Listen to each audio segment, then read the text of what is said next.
بسم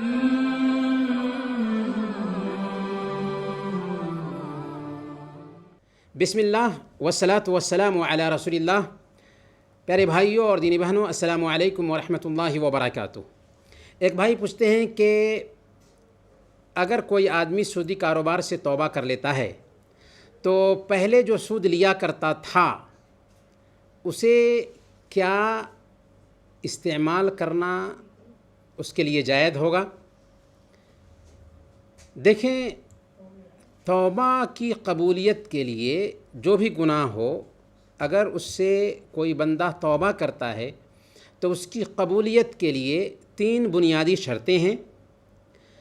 بندہ گناہ پر نادم ہو، شرمندہ ہو، پہلے نمبر پر۔ دوسری شرط یہ ہے کہ ہمیشہ کے لیے اس گناہ کو وہ چھوڑ دے، ترک کر دے، اور تیسرے نمبر پر آئندہ اسے نہ کرنے کا پختہ ارادہ اور عزم رکھتا ہو۔ اور اگر اس کا تعلق کسی حق سے ہے، جیسا کہ سود کا یہاں معاملہ دکھائی دے رہا ہے، تو اس کے لیے ضروری ہے کہ اس حق کی ادائیگی بھی کر دے۔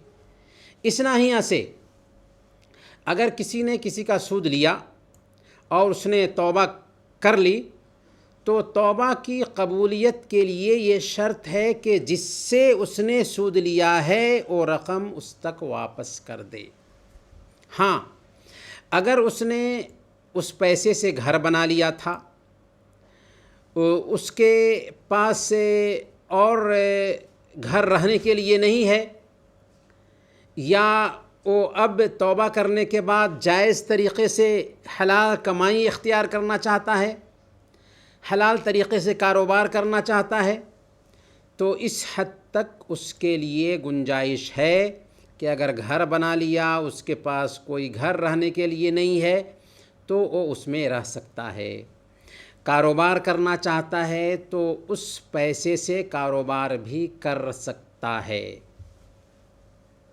یہ اس وقت ہے جب کہ اسے پتہ تھا کہ فلاں کام سود ہے یا فلاں کام حرام ہے، اس کے باوجود اس نے اسے کیا۔ اگر اسے پتہ نہیں تھا کہ فلاں کام سود ہے اور وہ لیتا رہا، پھر بعد میں پتہ چلا کہ یہ کام تو سود تھا، یہ کام تو حرام تھا، اور پھر اس نے چھوڑ دیا، تو پہلے اس کے جو پیسے آئے تھے انہیں اس کے لیے استعمال کرنا جائز ہوگا، کیونکہ اس کو پتہ نہیں تھا۔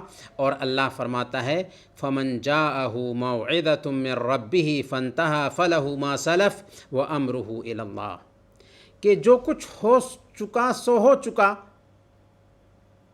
جو کچھ کھا چکے سو کھا چکے، اب اس کا معاملہ اللہ کے حوالے ہے۔ اس ناحیہ سے اس کا مواخذہ اس وقت نہیں ہوگا جب کہ اس نے توبہ کر لیا ہے اور نادانی کی وجہ سے، نہ جاننے کی وجہ سے اس نے کچھ حرام کام کیا، تو اس کا مواخذہ نہیں ہوگا۔ یہ تفصیل رہی اس سوال کے حوالے سے۔ وصلی اللہ علی نبینا محمد وعلی آلہ وصحبہ اجمعین۔